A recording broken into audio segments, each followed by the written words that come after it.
Devasthanam board को लेकर दिए गए पूर्व मुख्यमंत्री त्रिवेंद्र सिंह रावत के बयान पर पुरोहितों ने विरोध किया है। पुरोहितों ने साफ कह दिया कि मामले पर त्रिवेंद्र रावत राजनीति न करें।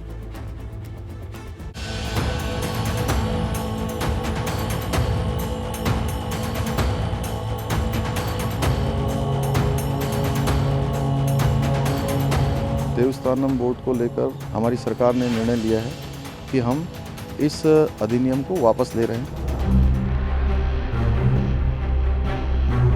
आज देवस्थानम बोर्ड होता तो 125 से 150 करोड़ की इनकम होती और केवल बद्रीनाथ जी के से जो हमको इन 4 धामों से जो हमको आय प्राप्त होती उसी से जोशीमठ को पुनर्स्थापित किया जा सकता था।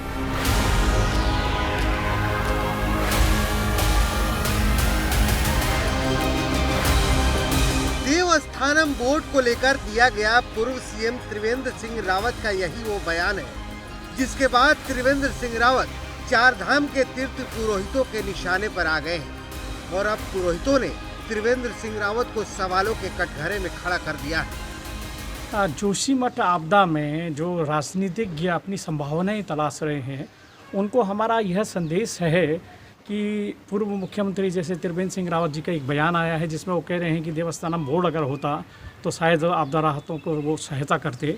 तो हम उनका ध्यान आकर्षित कराना चाहते हैं कि जब वो मुख्यमंत्री थे और फरवरी के प्रथम सप्ताह में जोशीमठ के पास ही रेणी में जल प्रलय आया था और टनल के अंदर 150 से अधिक लोग जो है गायब हो गए थे। अभी कई लोगों के अभी सब भी बरामद नहीं हुए हैं।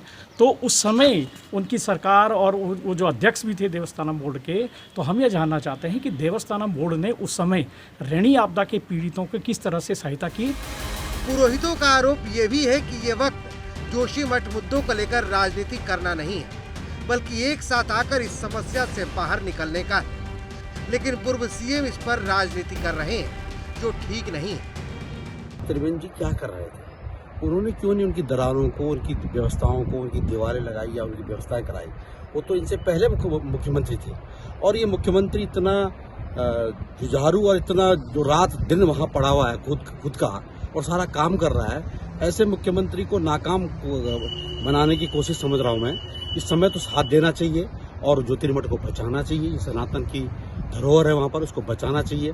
तो त्रिवेंद्र जी को इन शब्दों को अपने वापस लेना चाहिए और इसमें सहयोग करना चाहिए सरकार का। दरअसल धामी सरकार ने साधु संतों की नाराजगी के बाद देवस्थानम बोर्ड को भंग कर दिया था। बावजूद इसके पूर्व सीएम त्रिवेंद्र सिंह रावत लगातार देवस्थानम बोर्ड को लेकर वकालत करते आ रहे हैं। अब आपको पूर्व सीएम त्रिवेंद्र सिंह रावत का पूरा बयान सुनाते हैं जिसके बाद उनको तीर्थ पुरोहितों के विरोध का सामना करना पड़ रहा है।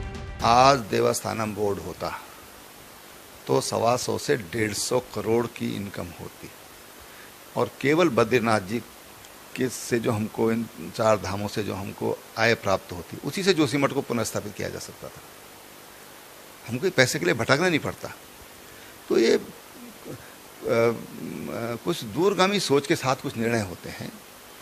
अब मैं दुर्भाग्य मेरा कि मैं समझा नहीं पाया लोगों को, मैं समझा नहीं पाया, मैं ऐसा योग्य नहीं था कि मैं लोगों को समझा पाया। बहरहाल त्रिवेंद्र सिंह रावत के इस बयान से तीर्थ पुरोहित विरोध तो कर ही रहे हैं लेकिन उनका देवस्थान बोर्ड पर फिर से दिया गया ये बयान उनकी आगे की मुश्किलें बढ़ा सकता है क्योंकि उन्होंने ये बयान अपनी ही सरकार के लिए गए फैसले पर दिया है।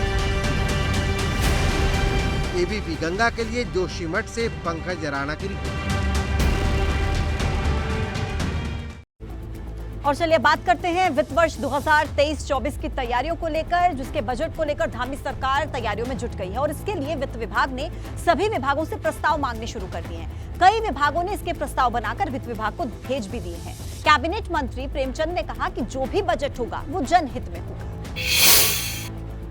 हमारे यहाँ बजट का काम तेजी से चल रहा है। सभी विभागों से उनकी आवश्यकता अनुसार मांगे जा रहे हैं प्रस्ताव और लगभग काफ़ी विभागों के प्रस्ताव आ भी चुके हैं और बहुत जल्द मैं अपने बजट अधिकारियों के साथ, अन्य हमारे अधिकारियों के साथ मैं बैठने वाला हूँ। आप जानते हैं जिस प्रकार से पिछली बार बहुत सुंदर बजट हमारी सरकार के द्वारा दिया गया और अनेकों लोगों ने उसको सराहना भी की थी। जैसा पिछली बार हम लोगों ने प्री बजट बैठकें की थी वो भी करेंगे ताकि जनता हमारे जो स्टेक होल्डर्स हैं उनके साथ बैठें, उनसे संवाद करें। कुमायूं में हम लोग नैनीताल में बैठे थे और गढ़वाल में हम देहरादून में बैठे थे और माननीय मुख्यमंत्री साथ थे दोनों कार्यक्रमों में, दोनों बैठकों में। इस बार भी हम बैठेंगे, माननीय मुख्यमंत्री से भी मैं चर्चा करूंगा। निश्चित रूप से अच्छा बजट हम फिर इस बार भी देने वाले हैं।